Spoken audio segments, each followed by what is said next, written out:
We're going to talk for a little while about film acting, of which I've done a little bit. And the first thing that will happen to the audience is, of course, for the rest of the day, they will be completely ignored because you don't exist. My fellow actors and I can regard you as the crew, right? And once you're in front of that camera, nobody exists. Nobody, except the other person in the scene. And what we do, we actors who are in the movie, we hang on to each other's eyes. That's the most important thing in film. Eyes, eyes. If you're fair and you've got blonde eyelashes like I have, you wear mascara, because if you have blonde eyelashes and you're in a movie, you might as well be in a radio play. In the cinema, it's a very, very infinitesimal space you have in which to work. So this is our movie camera here, and we use that as the movie camera all through this show. So what I'd like someone to do is to put down a mark for me. Is there an assistant who can put down a mark for me to hit for a close-up? We just need a piece of tape or a bit of chalk or something. I thought it was going to panic everybody that I asked for something. Just, where am I? Let me just see where I am. Pull it up, the camera up a bit. Is that as high as, that's it. Just hit there. Put it on my feet there. Now I've got to come in and get to there. If I go to there, in a movie camera, I've gone through the focus, because the focus ends here, and the focus ends here, and so if I'm back here, I'm fuzzy. So the way to do that is to get on the mark, and if you're going to say a line, you go backwards. So when you go forwards, if you're going to say a line, and then you're on the mark. That's the first simple lesson. With a close-up, which I've started with close-ups because they are eventually what sells you in a movie, because people see your eyes. And I'll take my glasses off. What you get in the cinema, my friends here watch the monitor. What I often see in television or cinema is people who are looking at someone else and they change eyes. Can I have some? Come stand here, Simon. You stand off camera, and then I will look at you. Stand. Always remember, if you're doing a close-up with somebody, you are the off actor, the one who's off the set. Get as close to the lens as possible to bring the other actor around to the most advantageous for him, which is right round to the lens. So you don't pan right, cameraman, because you'll hit something. Now, you see actors, and they're acting, and they change, and it's an infinitesimal thing in the eyes, is they change eyes as they're talking. Can you see my eyes changing there? Yes. Just, I'm changing eyes. Yeah. And I'm blinking. Now, that is two of the worst things to do. First of all, you never change eyes, and what you do is you pick an eye. Now, which eye do you pick? I look at, with this eye, because the camera is there, I look at this eye, at your eye there, which brings my face, you can see. If I look with this eye at that eye, look what you get. You see the difference? But it's the same look. And if I keep blinking, it weakens me. But if I'm talking to you, and I don't blink, and I just keep going, and I don't blink, and I keep on going, and I don't blink, you start to listen to what I'm saying. And it makes me a very strong person, as opposed to someone who is sitting there going,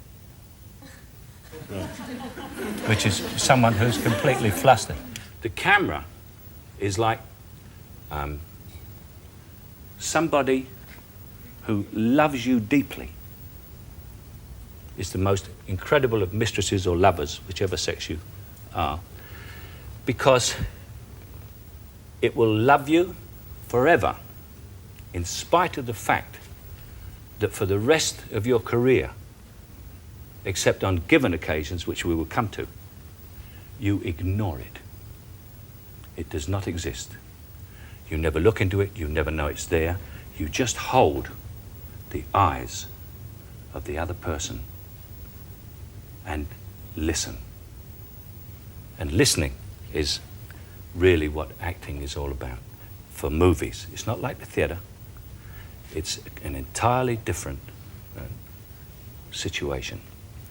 When I was in the theatre, I was inadvertently given some advice by the theatre producer. When very young, I was in repertory in Lowestoft. And he said to me, "What are you doing, Michael?" And I said, "Nothing, sir." He said, "What? What do you mean, nothing?" I said, "Well, I haven't got anything to say." So he said, "What do you mean you haven't got anything to say?" He said, "Of course you've got things to say. You have got wonderful things to say. But you sit there and listen, think of these extraordinary things to say, and then decide not to say them." That's what you're doing.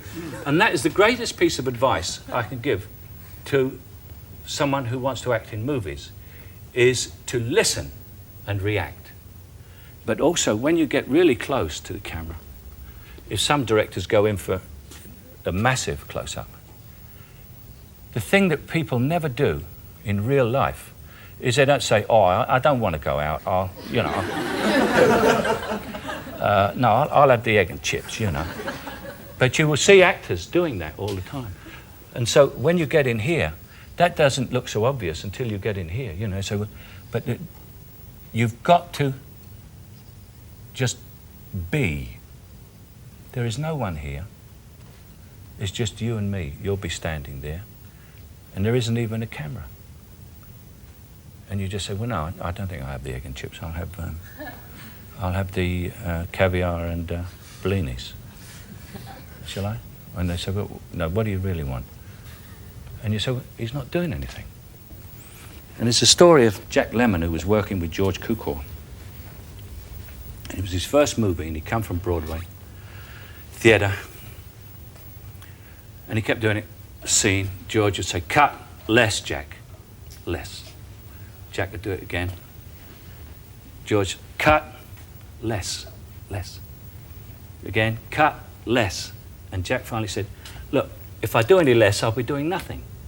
And George said, "Now you've got it." But there is a sort of feeling that you have to get. Just stand up. It's a feeling that you have to get. It's just the two of us talking to each other. Yeah. You understand what I mean? Yeah. And the moment I'm saying it's just the two of us talking to each other, I know I'm doing it for all these people out here. Yeah. And I've even said to a director, he said, "I didn't see that, Michael. I didn't see that on that take." And I said, "Where were you sitting?" He said, "There." I said, "How are you going to see it? The lens is here." You know? And so what you're doing, and the test for this is like, supposing you were rehearsing a scene. Mm.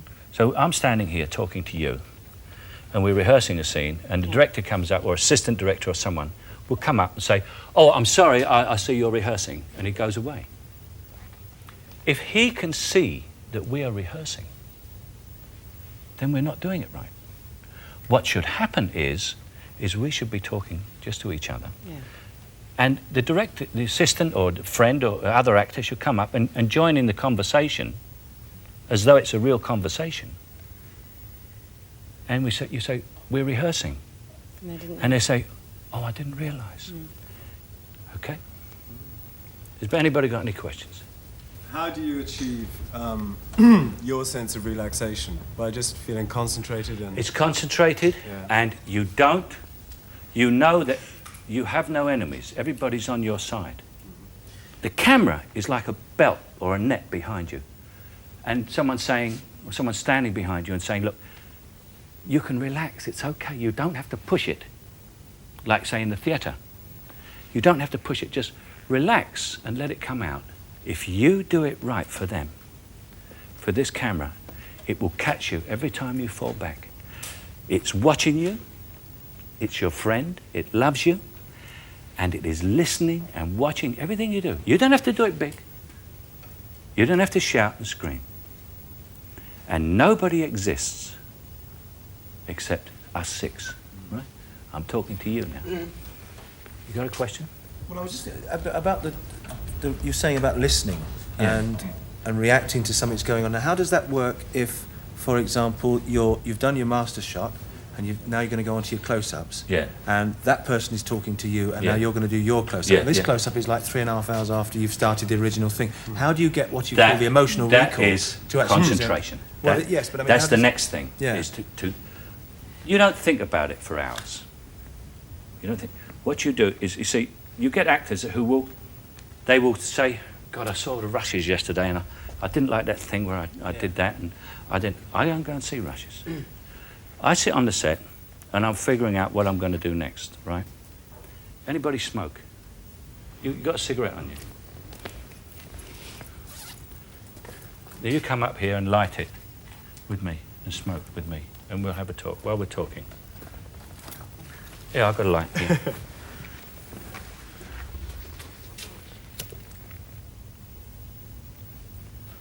So now we continue this. And the thing is this, is that you concentrate on what you're doing. And you somehow, it's very difficult to explain, you go into yourself. Remember, you've still got the same person there. Although it was a long shot, if you're standing here with me and they shot it from over that camera there, this is a long shot, I was still talking to you here like this. So when the camera comes here, I'm still only doing the same thing, although I might calm it down a bit on the face because it's closer. Well, the thing you don't do in a long shot is smoke. You know why? Yes, you can't. Because now You don't know. we're going to do the close-up. Yeah. Where did you take the puff? We've got to do exactly the same lines. Where did you change hands just now? True. You've got to do it exactly the same. So everything you do, if you're going to... Come borrow a cigarette. I don't smoke cigarettes, but I'll try. So if you're going to do a long speech and you go, yes, I'll do this long speech now, and then I'll... when I say I'll take another puff. So you took another puff on another puff. And you remember that because when it comes back to it, it's the most difficult thing to do in a master. If you start fiddling with anything, when they come into the close-up, you're doing the line and you're going, I'll tell you what I'd do. And she says, no, not there. No, you did it when I take another puff. You said, I'll take another puff. No, you did it immediately, you said puff. I'll take another puff. And the whole scene's gone out the window. And you probably have to shoot the master again. So never smoke or fiddle. And if you're going to do action and movement, plan it absolutely perfectly so that you do it exactly the same over and over again. You can change your performance, you can change, but you cannot change the action. Otherwise, the close-up, the medium shot, and the master shot do not match. And there's also with dialogue, for instance, is to learn it. You learn it until you know it, but you've got to learn it over and over and over again until you're sick of it. Until someone says something to you, you could say the whole thing, including everybody else's part. Because the tension of that actual close-up is when you're standing there and everyone goes, right, quiet, turn over, speed, action. And you go, to bum or not to bim, that is the question. And that's it. And it's up till that moment because you're just a guy who just got up, and said, I'll have cornflakes. And what you see is a guy going, I'll have cornflakes. Because he said, turn over action, and you, unwittingly, were standing there quite calm. You knew the lines about I'll have cornflakes. And they go, turn over, speed, action. I'll have cornflakes. And that's what you get unless you relax, you see. So when they say turnover and speed, they're talking a load of old cobblers that do with something else about motor mechanics, whatever it is they do. And the other thing is you always cheat as much as you can. Always steal, but only steal from the best people. Just steal whatever you can see. If you see Vivian Leigh do something, or you see Marlon Brando do something, or Robert De Niro or Meryl Streep, steal it. Because what you're seeing them do, they stole. You understand? But you can't see who they stole it from because they made it into themselves. And that comes to the other thing of where you get into sort of movie stardom, is you have to invent yourself. Now, movie stardom is not necessary. And from my own experience, not a lot of it is recommended. But to be a good movie actor is highly recommended, I think. Because it's a delicate operation. It's like, I regard the theatre as an operation with a scalpel. I think movie acting is an operation with a laser.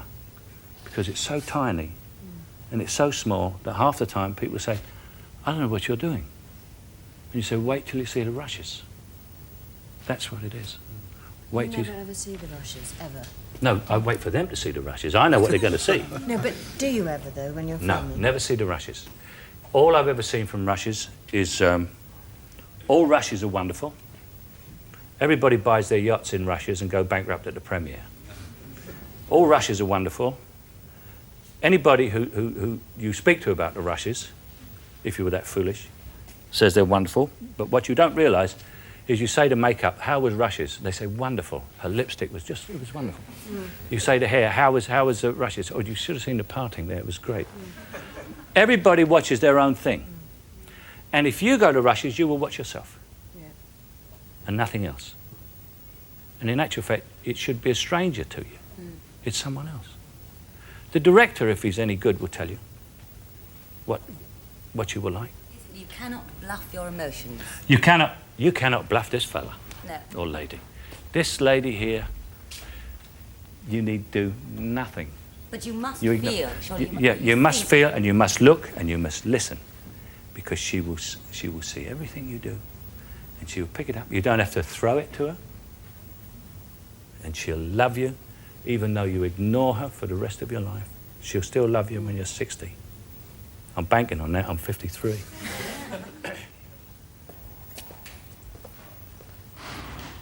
You'll never guess who I'm calling on. Well, I wouldn't have believed it myself 3 months ago.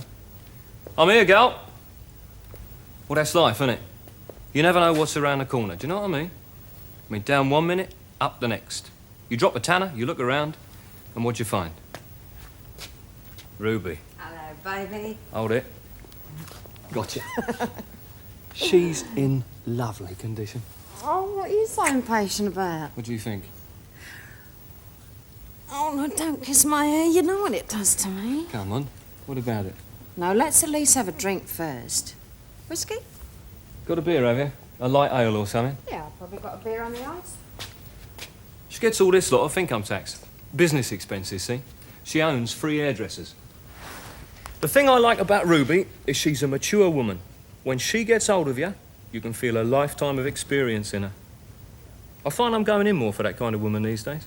Here, don't you dig your nails in again like you did last Thursday night. I've got scratches all down my back. Yeah, I may even do more than that to you today. Great long wheels they are. Dug her nails right in. She's had 2 husbands, both dead. And I got a good idea what they died of and all. She don't keep asking, do you love her, like all these young birds do. She don't even mention love. She knows what she wants, and she's going to get it. If there's any going. Cheers. Cheers. Good. Okay. Now I'm going to set you 2 problems, all right? Can we have the movie camera in? What we're going to do is bring this right down now for reality, to movie terms. Come round on a medium shot on that. And we're going to do something out of context, which is what you always have to do in a movie. There, you've got this whole thing going and flowing in the theatre, and she comes in and everything. But in a movie, you might shoot the master today, and because of economic factors or whatever, the weather or something, the sun came out and you'll go rushing out to shoot outside, then suddenly you've got to come back and do a medium shot and a close-up right out of the blue, and you've got to bring it right down. This one is you on your own. We don't need you for a moment, time. What you have to do now is you're not you're not my friend. You know what I mean? You did that as though you were talking to an audience. Yeah. It's one person. It's only one person. So what it is, let me see, where are we?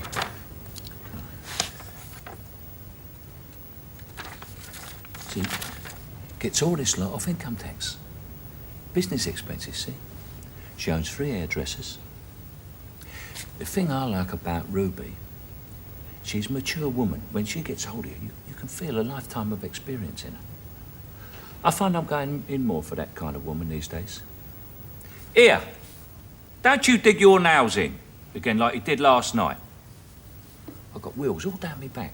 You know, it's funnier if I've got scratches all down my back. And I may even do that more. It's a great long wheels they are. Dug her nails right in. And it's secret. You see, you're talking to one person. Yeah.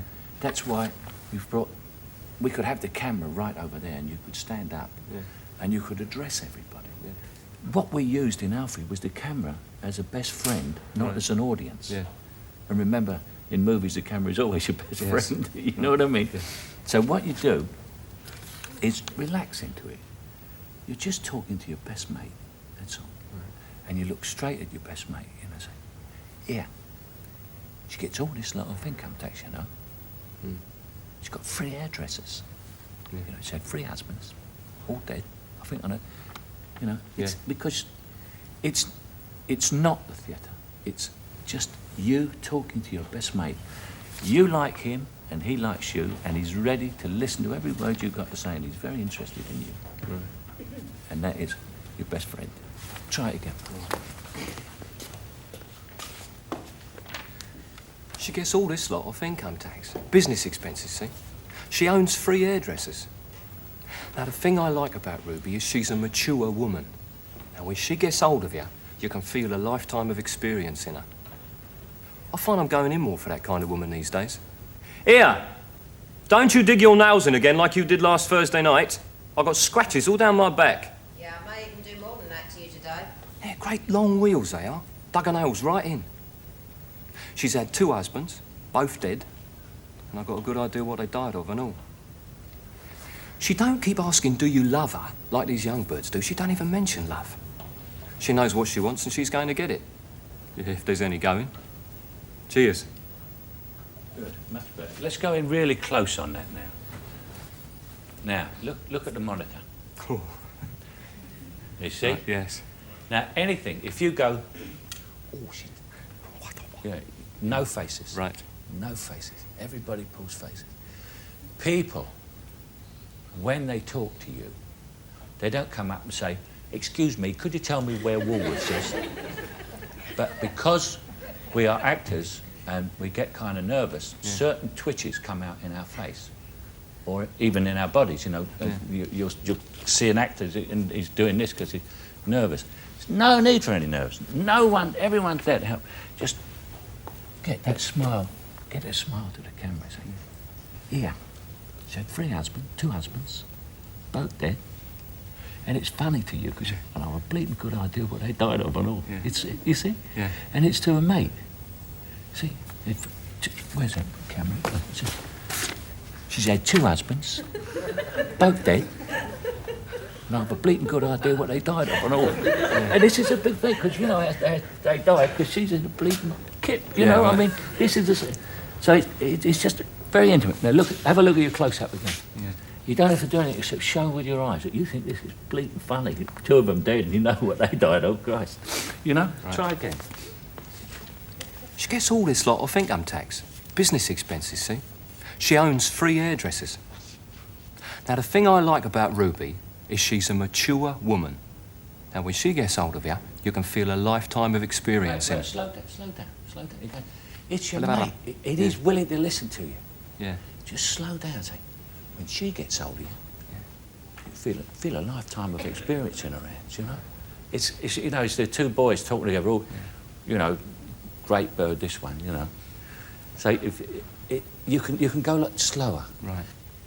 Each single person, the reason this was done on the movie... It's got to feel like my best mate. It's, really, each single person must feel that they are not an audience, they're sitting there in the dark, and there's this man telling them what he thinks And it's rather funny and it's amusing and they rather like him and he likes them. Yeah. Right, let's have one more go. One more go.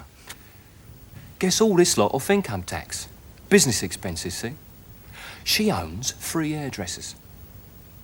Now, the thing I like about Ruby is she's a mature woman. When she gets hold of you, you can feel a lifetime of experience in her. I find I'm going in more for that kind of woman these days. Here! Don't you dig your nails in again like you did last Thursday night. I got scratches all down my back. Yeah, I may even do more than that to you today. Yeah, great long wheels they are. Dug her nails right in. She's had 2 husbands, both dead. And I've got a good idea what they died of and all. She don't keep asking, do you love her, like all these young birds do. Do you know, she don't even mention love. She knows what she wants, and she's going to get it. If there's any going. Cheers. Are there any questions from the people who've been watching this? I have a question. If you're a novice is auditioning for film, Yeah. and you have a screen test, you're auditioning to a camera, what you were saying about, would you audition straight into the camera as if they say, do a monologue, or just no, speak to us? they would ask you to audition straight to the camera. So straight They into might the do, lens. but it's highly unlikely. Most screen tests are done with another actor, not necessarily the great star who won't come down because you're a novice, but someone, they'll hire an actor they'll put it on you like this, and then they'll do a close-up, and they make you turn sideways, and then they'll say, here is a scene, and they'll pick one of the more difficult dialogue scenes from the picture, and then you'll do this scene with the other actor off, the back of the head actor. And they will judge you from that, because you cannot judge by looking at someone and saying, oh, she'll be great on screen. Nobody knows what it is, but until you see the person on screen and they start to do their work, you don't know what's going to happen. And something happens to some fortunate people, and everyone wants to look at them, and that's it. That's what happens.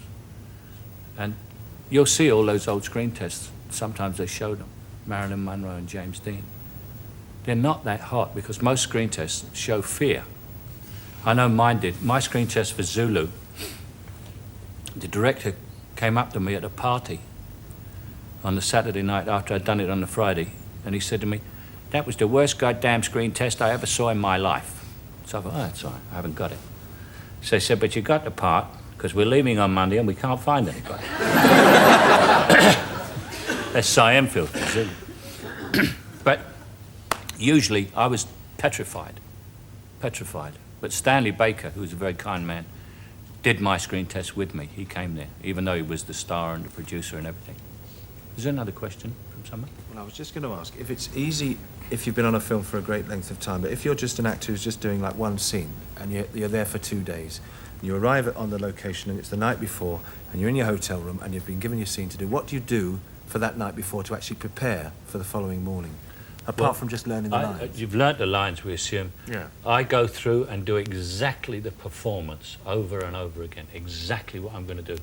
I rearrange the furniture, I get the things in the right place, I put out the cups and saucers or whatever it is, you know, and time the dialogue, when I put that down, because as I was telling you about continuity, you can screw yourself up with props all the time.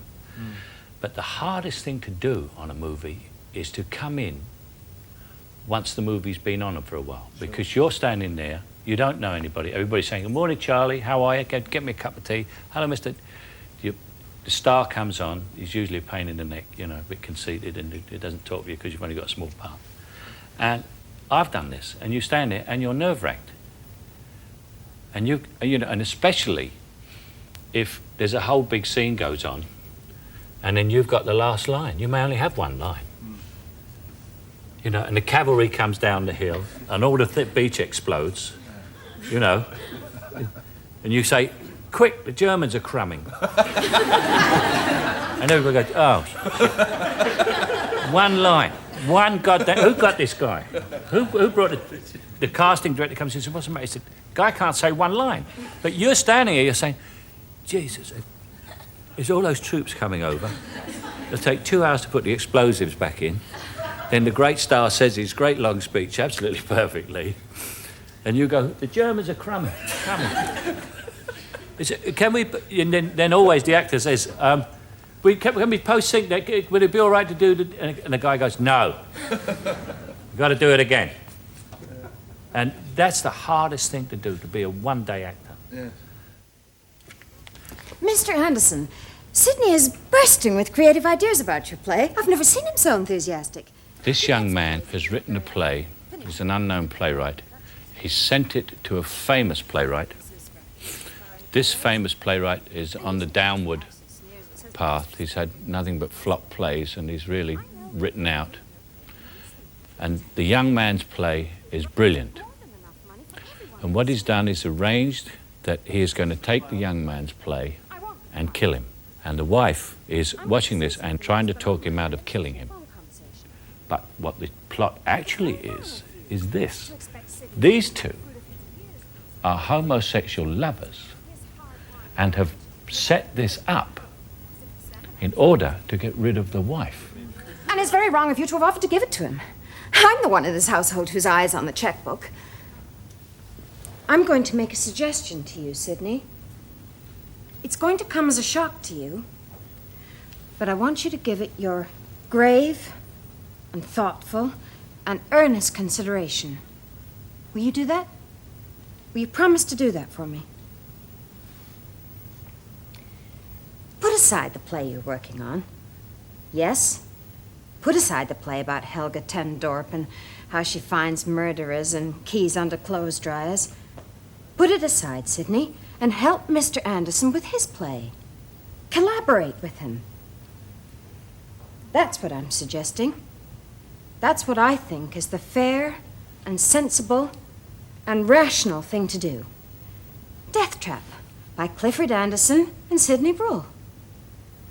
Put aside the drowning wife. I thought it was frowning. Frowning.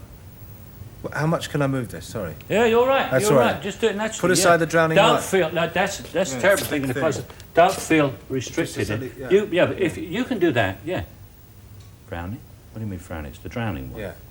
Who ever heard of a title? It's Yeah. Groucho Marx. Yeah. Who ever heard of a title? Frowning wife, yeah. Yeah, it's the silliest thing I ever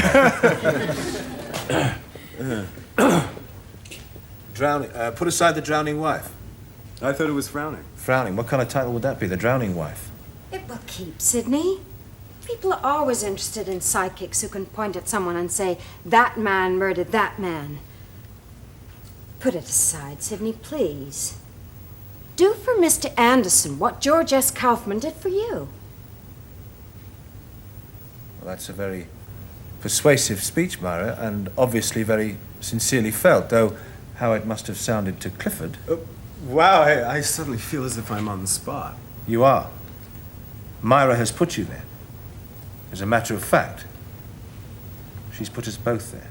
Oh, Sidney, I just felt I should bring it up now. May I just say, first of all, I'm overwhelmed, really honored and staggered that Sidney Bruhl would actually consider the idea of putting aside one. I mean, there I was in that theater when I was 12 years old, and who would think that someday I'd be standing here weighing up You get the chance gist to- of this passage. But the thing is, it's as if I went to a doctor, one of these world's leading specialists, and he recommended major surgery. Can I just say something? When he says, let me just sit there for a second here. Let me show you something. Watch that monitor there. You say to me about the speech about when I was 12 years old. Yeah. I mean, who would think that I'd be sitting in that theater aged 12 years old and that someday I would have the opportunity to be standing... Yes, we get the gist of the... You see what I mean? I reacted to 12 years old. You know, he's saying, you know, but you saw me do it, and I did it in movie terms, and because they could see the monitor, they laughed at it, which is what it's there for, you know. It's, do it again. I mean, there I was, sitting in that theater aged 12 years old, and who would think that someday I'd be standing Yes, here... we get the gist of the message, Clifford. you know, now he's sitting there a bit teed off about it. Yeah. You know, not only is she having a go at him, the lover's coming up with... You know what I mean? So I want to see that pass over your face, you know. You have to listen very carefully to every goddamn thing he says, because you don't know what the hell he's going to say. Yeah. You know? And he could drop you in it now. Yeah. With one wrong word, he could give the game away to her. Right. And you've got her on the other side not cooperating properly. Can I just say something about Yeah. that? Because you've got quite... Get mobile on that. Is that if when you've got the camera on you like that and it's that close up and you're concerned about the camera... Yeah, I and tell you is what... there, No, you don't worry about it. Listening, and listening, and also, is in the end, you kind of think, well, oh, and so the face gets like that. Yes. Yeah. Do you know what I mean? That's why I stopped you. Your I face know. went like that. No, I know. Yeah. You started to blank. get frozen That's into right. that. But you see, put it on me. Now, I'm in this close-up, right? So I'm listening. But, I mean, I can't go like that, and I can't go like that. No. But I can go... Yeah. And I can use my eyes, because I'm looking at him, and he says 12 years old, and you go to Celia.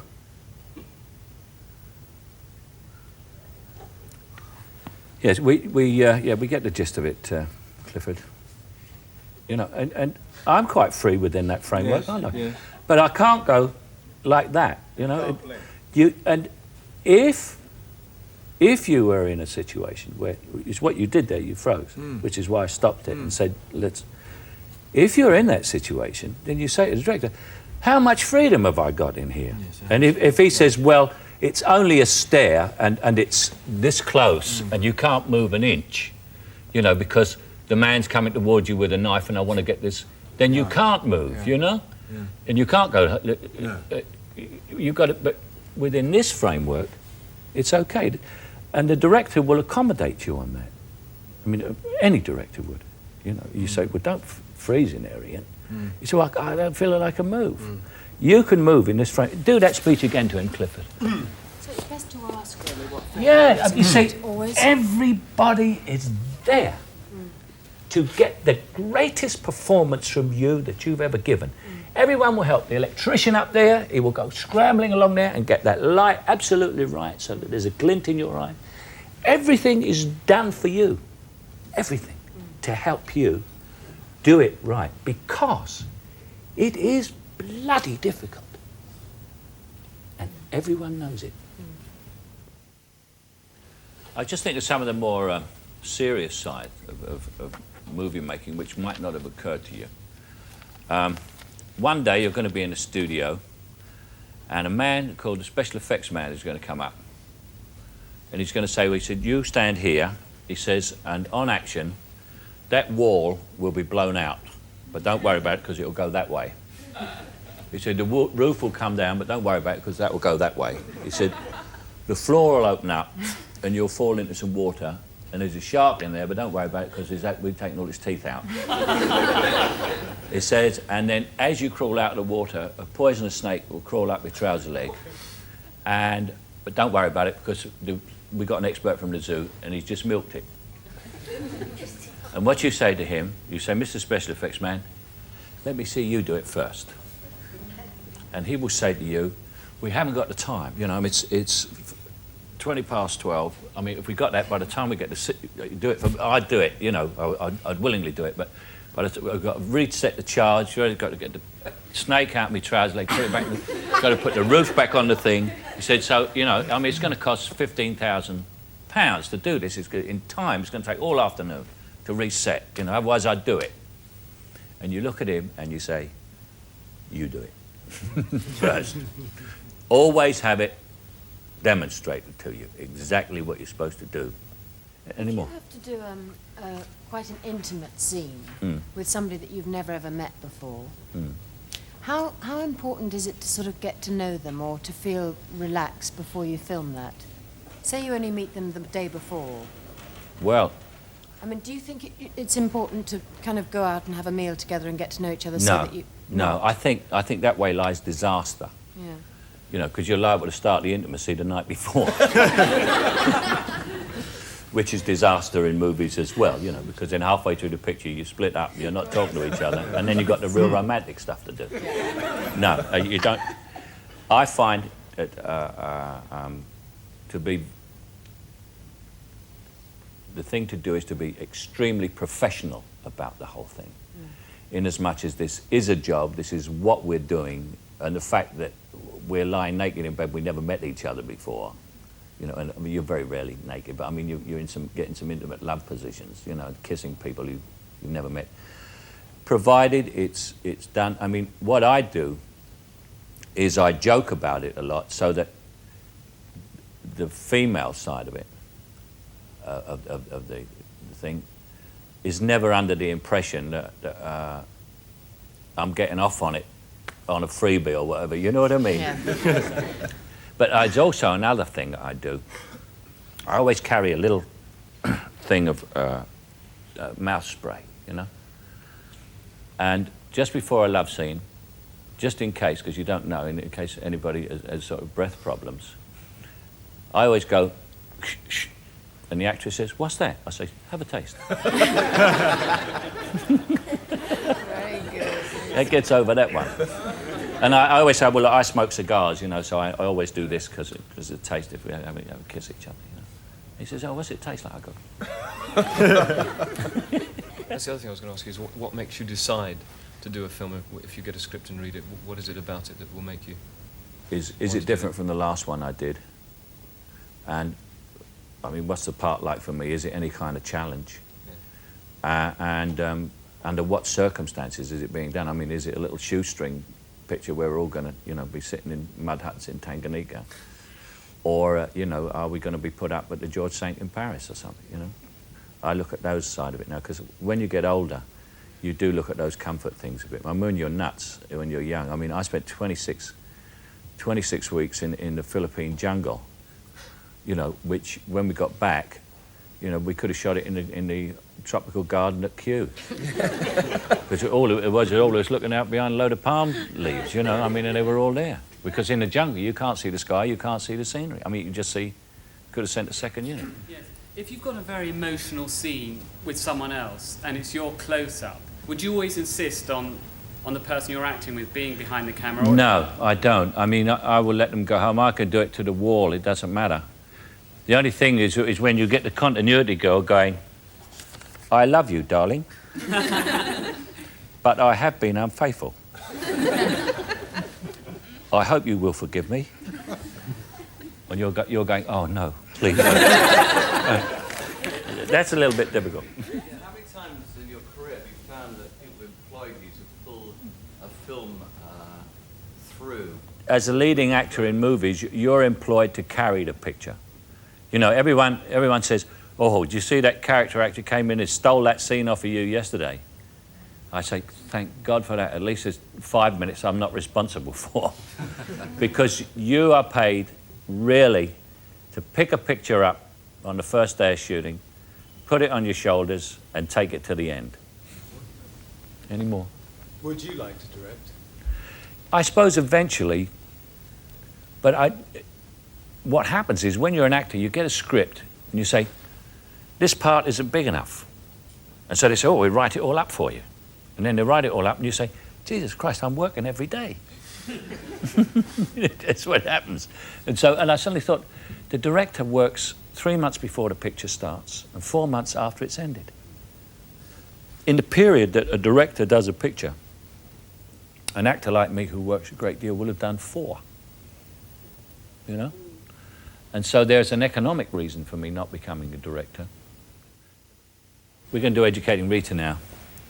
And I always remember I came over and I saw the play, and I was in Los Angeles, and I had a picture to do with Sally Field, who just won the Oscar. And they said to me, what are you going to do? You going to do the picture with Sally Field? I said, no. They said, what are you going to do? I said, I'm going to do something called Educating Rita. And everybody said, what the hell is that? So I said, it's a play that's on in London and it's been turned into a film.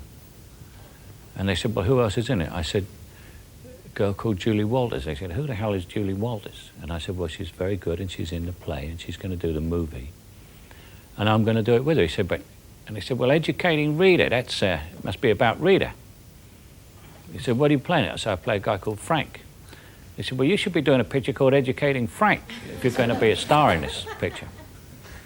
And in actual fact, seeing the play, the theatre being, the theatre is acting, and here's a supreme example of it, inasmuch as when you see Educating Rita, you look at Rita most of the time because Frank is sitting down or pissed, or drunk, I mean, and she moves, she comes in all the time, she talks, and you only look at him when he speaks, which isn't as often as she does.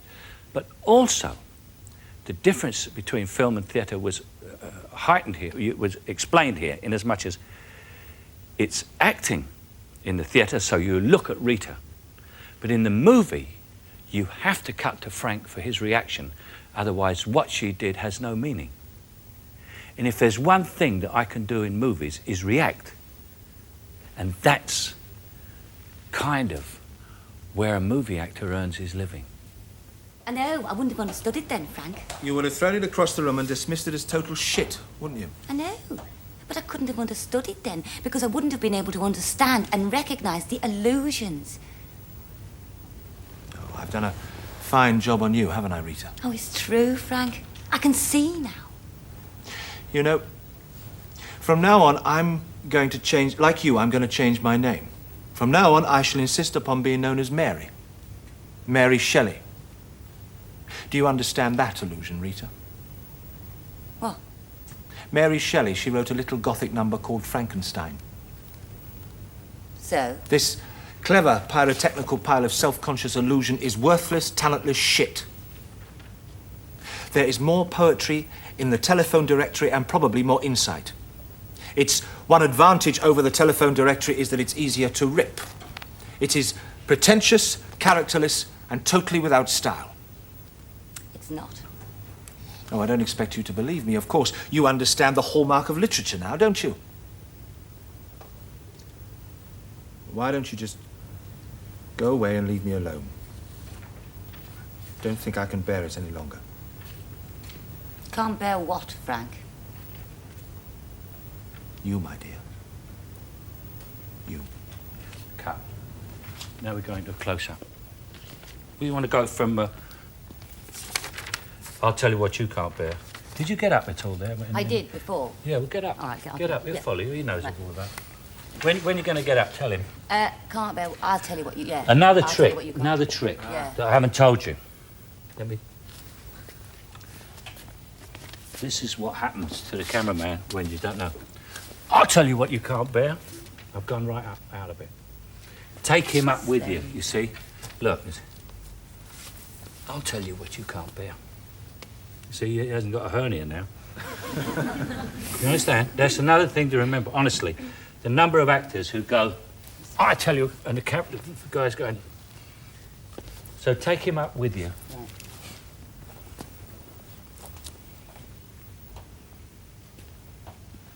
Go, I don't think I can bear it any longer. Can't bear what, Frank? You, my dear. You. Let me see. I didn't see that in your eyes. All right. He said, You. Yeah. you can't bear what, Frank? And he said, you, my dear, you. That's one of the most hurtful things anybody ever said to you. And it doesn't result in you crying. Anger. Because you are what you're like, anger comes. That's why we get this next speech. Yeah. Because no one said as hurtful, anything as hurtful as that to you. Certainly not him. Let me see it in your eyes. Right. The sudden hurt and then the anger. I don't think I can bear it any longer. Can't bear what, Frank? You, my dear. You. Yeah. Yeah, well, I'll tell you what you can't bear, Mr. Self-pitying piss artist. What you can't bear is that I'm educated now. I've got what you've got, and you don't like it. I don't need you. I've got a room full of books. I know what clothes to wear, what wine to buy, what plays to see, what books and papers to read. I can do without you. Is that all you wanted? Have you come so far for so Very, very little. Oh, yeah. It's little to you, isn't it? It's little to you who squanders and mocks every opportunity and takes everything for granted. Found a culture, have you, Rita? Found a new song to sing? No, you found a different song, that's all. And on your lips, it's shrill and hollow and tuneless. Oh, Rita. Rita. Rita? Nobody calls me Rita but you. I dropped that pretentious crap as soon as I saw it for what it was. Rita? Nobody calls me Rita. And what is it now, then? Charlotte? Or Jane? Or Emily? Lovely. See? You'll see that played back. You'll be amazed at the difference between when you started and when you cut that. And, Yes. and when he spoke to you, I saw on your face the hurt or the anger or the whatever you felt, and I could see it in just small things. Come round on you now. Oh, I've done a fine job on you, haven't I, Rita? It's true, Frank. I can see now. You know, Rita, I think that, like you, I shall now change my name. From now on, I shall be known as Mary. Mary Shelley. Do you understand that illusion, Rita? What? She wrote a little Gothic number called Frankenstein. So? This clever, pyrotechnical pile of self-conscious illusion is worthless, talentless shit. There's more poetry in the telephone directory and probably more insight. Its one advantage over the telephone directory is that it's easier to rip. Stop. Let me stop you. This speech. Take this speech. Let me sit there again. I want to see someone who's slightly pitiful character. He's not really in control of everything. And he's trying to keep his head straight, which wants to go. But he's got to keep his head, because the last thing he's going to do is show this woman that he's drunk. And it's a rather pitiful character listening to her. And drunks don't react fast. There's something in the way that you sit isn't drunk, Ian. You don't go like this, but there's just, it's just, if a normal man sat down in the armchair, he'd sit like this, say, hello, how are you? And yes, you've got a difference. But a drunk is very small. And this character is, suddenly I'm a foot shorter and slightly pitiful. I've only moved about 2 inches. You're still going too fast. You can read it if you like. No, I know it. If you wait, if you wait, but forget about it. You know, but it's this clever pyrotechnical pile of self-conscious illusion is worthless, talentless shit, and could be recognised as such by anybody with a shred of common sense. It's the sort of thing that gives publishing a bad name. Wit. You will find more wit in the telephone book. The only advantage this has over the telephone book is that it is easier to rip. It is pretentious, characterless, and without style. It's not. Oh, I don't expect you to believe me, Rita. You recognise the hallmark of literature now, don't you? Why don't you just go away? I don't think I can bear it any longer. Can't bear what, Frank? You, Rita. You. You understand what I mean? Yes, I do. Slower. Take it easy, Ian. Listen, and then feel everything. Do you think then on film acting, and the difference between film and stage is you do take your time much more on film? Yeah, because you can do things, you see, which people can't see.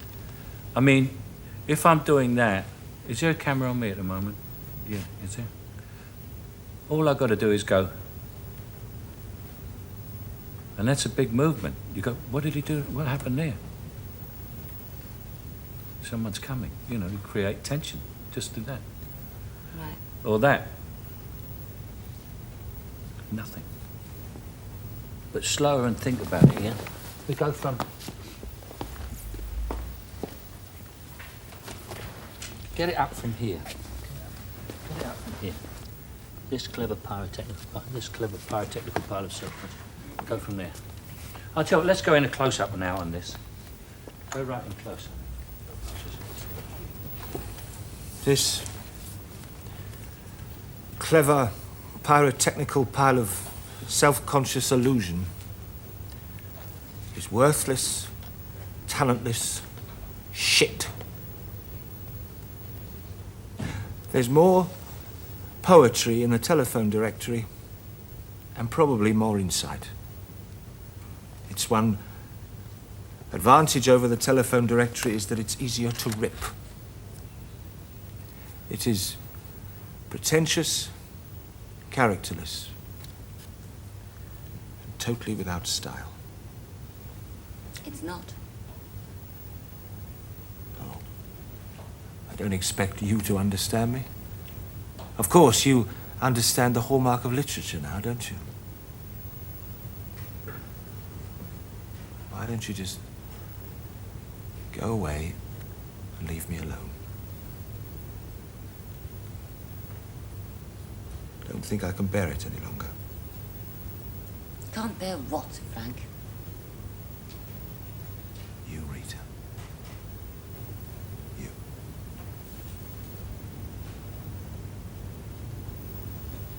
That's much better. Much better. See the speed? It's come right down. It's easier And in a way. it's easy. Sense, 'cause I told you. yeah. I told you. I mean, it's in a, yeah. Movie acting is relaxation. It's easy. If you are knocking yourself out, you're doing it wrong. I regard the theatre as an operation with a scalpel. I think movie acting is an operation with a laser.